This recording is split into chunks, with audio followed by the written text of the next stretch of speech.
Assalaamu calaykum. Waxaa jira dad badan oo lixaadku ka maqan yahay iyadoo ay saasi tahay ayaa badankood aysan nolosha ka harin.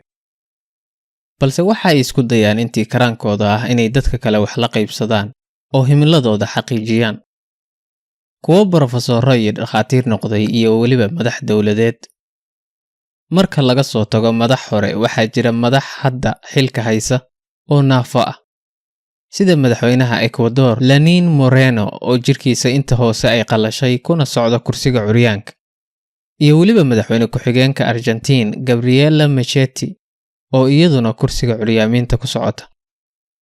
Haddaba maanta waxaan idiin hayaa sheekada laba nin oo qayb ka mid a lixaadkoodu ka maqan tahay iyo sida ay uga adkaadeen caqabaadka ka hor yimi. Bal si ay yididiilo ugu noqoto dadka lixaadkoodu u dhan yahay laakiin dib uga dhacay inay xaqiijiyaan himiladooda.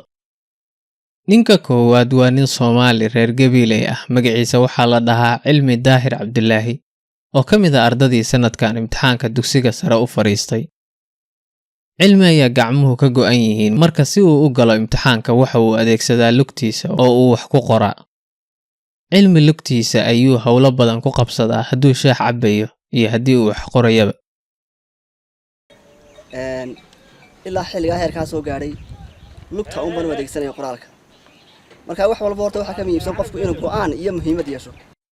Ninka labaad ayaa ah nin Hindi ah oo isna gacmuhu ka maqan yihiin oo la dhaho Madan Lal. Markuu yaraa ayaa iskuul la rabay in la geeyo ayaa diiday inuu aqbalo. Maalintaas kadib ayaa waxaan goostay buu yiri inaan anigu wax isbaro oo u ordo inaan nolol maalmeedkayga soo dhacsado. Wuxuu u tagi jiray dawaarlayaasha si ay u baraan qaabka dharka loo tolo, ilaa uu ka helay harqaanle macallin u noqday oo baray qaababka kala duwan ee dharka loo tolo. Haddaba ninkan maadaama uusan gacmo lahayn ayaa waxa uu adeegsadaa lugihiisa si uu dharka ugu tolo. Marka uu dadka cabirayo sidaas oo kale ayuu lugihiisa u isticmaalaa. Dadka tuuladiisu marka ay rabaan inay dhar toshaan waxa ay ku soo hagaagaan harqaankiisa. Laakiin bilowgiisii dad badan ayaa shaki gelin jiray, iyagoo isleh nin aan gacmoba lahayn see buu dharka u toli karaa, iyagoo shaki gelin jiray inuu awoodba u leeyahay inuu shaqadaasi qabto. Si tartiib ayay dadku u barteen inuu yahay nin shaqadiisa ka adag oo uu toli karo dharka sidii loogu talagalay. Haddaba xikmad ayaa dhahaysay malab haddaad rabtid waxaa ka sokeeya qaniiniyada shinnida.